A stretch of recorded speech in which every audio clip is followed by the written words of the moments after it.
The innate wisdom within you is constantly seeking to grow and flourish. Goal setting is an important life tool that is part of the expression of this wisdom. Do you have it nailed? This is a place where those who suspect they're innately wise, brilliant and powerful come to learn how to transform their lives, one cognition, one realization and one blinding flash of the obvious at a time. We are the innovators, the record breakers, the world makers and creators of all kinds. We supersede the suppressive worldview of mass ignorance and awaken the strength within. We are waking up to our innate secrets. My name is Dr. Mark Postles and welcome to the Innate Secrets podcast. So, goal setting is an important life tool. Imagine how completely frustrating and confusing it would be to run a race in which there was no clearly defined finish line. There's no end in sight. How would you know which direction to run? What would you do? You'd run around in circles. You'd waste your time and your effort. How would you find the drive and the motivation to go forward if you didn't know where you were going? With no finish line, not only would you not know where you're going, you'd also have no way of knowing how to get there or any reference point along the way.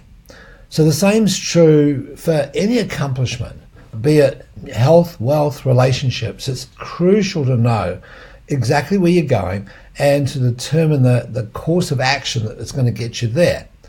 Now, a vaguely conceived finish line can never be crossed, and it's your efforts have to have this clearly defined line that is a marker that reinforces your activities, your efforts, the vision that you've created for yourself, and the efforts of moving along this course will sustain you. It's an inbuilt mechanism within human beings to have a sense of development and growth.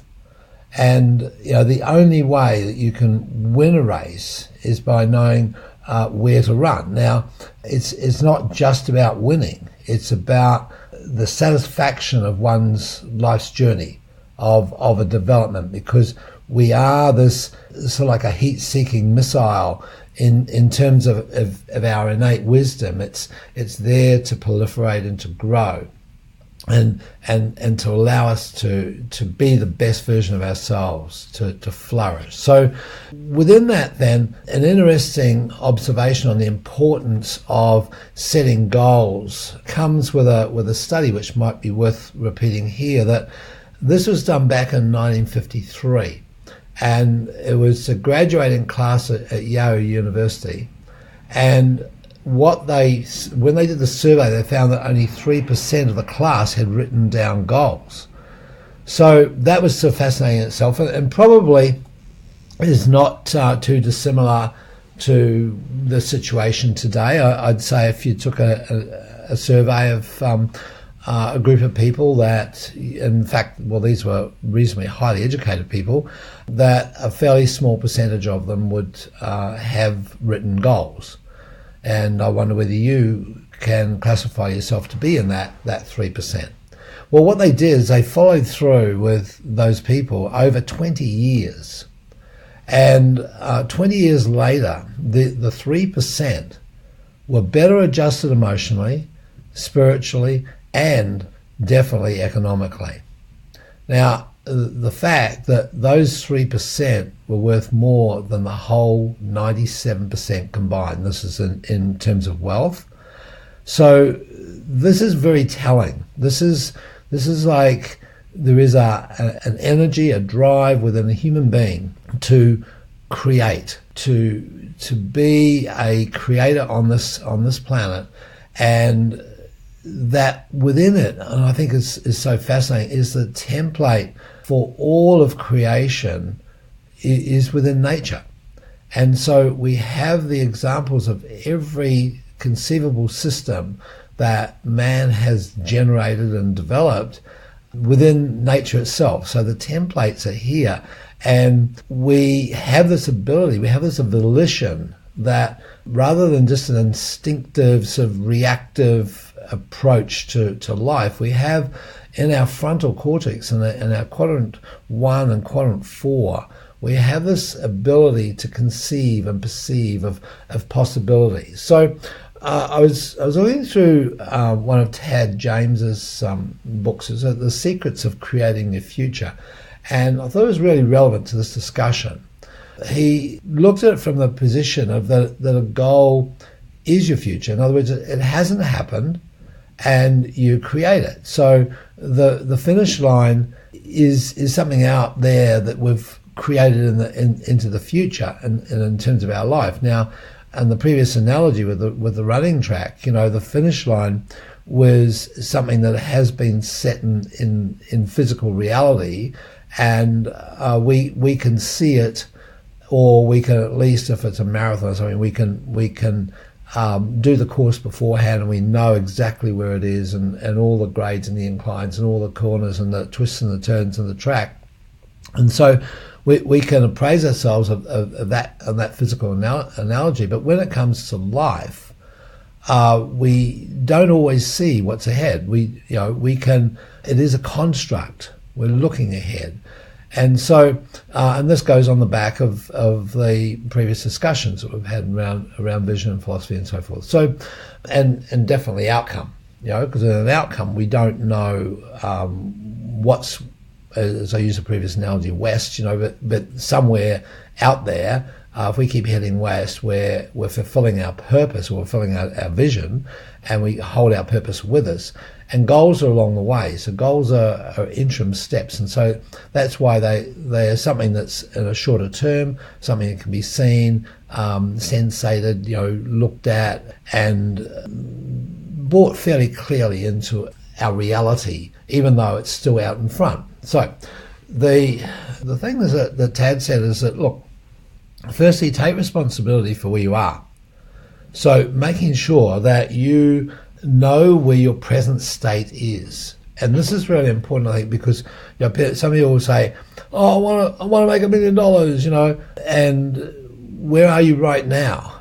Well, I don't have a job, I don't have a business, I don't have an idea, I don't have an offering. And it's like, okay, fine. Well, there's an important recognition there. Another person could say, well, I've got a reasonable business and we're doing $600,000-700,000. So I reckon we can make $1 million this year. So there's a very different scenario there in terms of taking responsibility for where you are. There's a different strategy that's going to be employed to get from, say, 600 to 1 mil as compared to zero, even minus zero because of debt and so forth, to 1 mil in a given time frame. So take responsibility for where you are. Be realistic about that, because that's going to affect how you put it all together.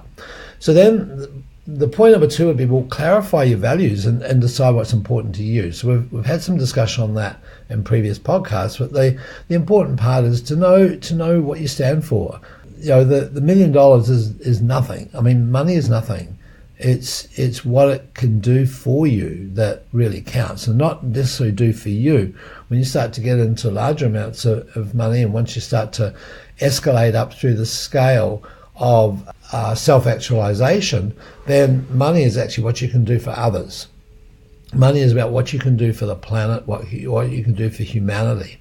So clarify your values, find out what's important to you in that context, and write down what you want. Like, be specific about this. So this is point number 3, is just make sure it's written, because when you write something down, you're getting it visually or auditorily, kinesthetically, and you get a chance to be aware of what comes up when you write something down. When you say something, it can be quite flippant.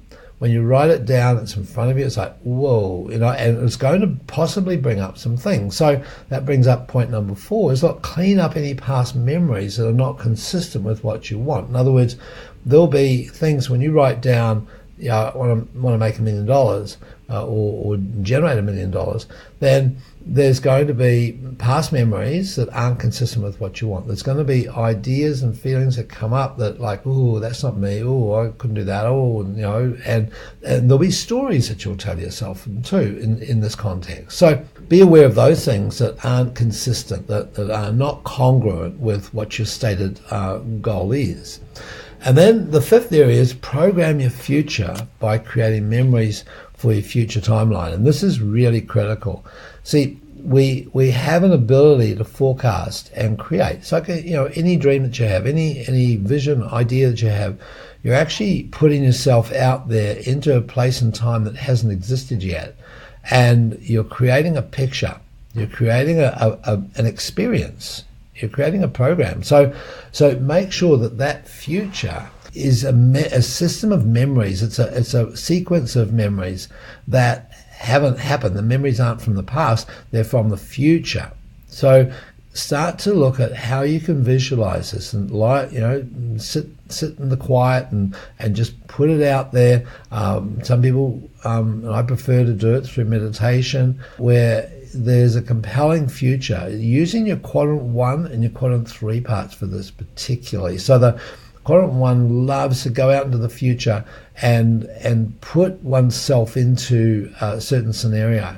And the 3 tags along with that really, really well and brings a kinesthetic feeling to it, the energy of that place and that time, and it links with the auditory. And so you've got the visual and the auditory and the kinesthetic all on the right side of your brain, firing away like crazy, loving the idea of possibilities and the energy that brings to you in your life. So that would be point number 5. And Tad says, well, look, align your thoughts with your goals. So making sure that you have priorities here, that you've got the goals really, really well formed, that you can sense it, you can feel it, you know it. And even though you may not have seen it, it's not like the finish line in the running race that we talked about. It's out there. It's never been experienced before. It's something that is way beyond previous comprehension. And the more real you make it, the more you get drawn to it. And this is the innate wisdom at work within you. It just takes you. It loves to have something that it's going towards, and particularly that's of its own creation. And so the last point on this one is, and this is a take home on just about every area of the innate secrets, is that play everything at 100%. Be 100% present. Be 100% congruent with your goals. Be 100% congruent with the ecology of these goals too, making sure that these goals aren't causing detriment to anyone or anything. They change a position and they have to be serving of others. It has to be for the higher good, for it to be taken into the collective innate wisdom of humanity and find its rightful place. So I know it's a little bit maybe on the woo-woo side in this particular podcast, but this is the essence of goals. It's not just some hard sensate thing that you're going for. It is about the life expression of your innate wisdom. So have fun with this one. Get into it. It's about firstly visualizing and then sensizing, writing it down, making sure that it's really, really clear, and then noticing what comes up, noticing your objections. You don't have to try and fix them, simply notice them. You'll hear your mum's voice and your dad's voice and your best well-meaning friend's voice and bringing up limitations of possibility and so forth. That's fine. Thank you so much for sharing, and you can move on. So the goal then is to create this compelling future, and that's known as a goal. It's not the be-all and end-all. The red Ferrari or the $1 million is not the source of joy in life. It's not the source of happiness. It is simply a landmark along the way. So when you treat it from that position, you don't get all bent out of shape if you lose $1 million, if someone scratches a key down your Ferrari. It's way beyond that. So it's the joy and the essence of life as you're going on this process. So have fun with it. And I'm Mark Postles, and we'll catch you on the next podcast.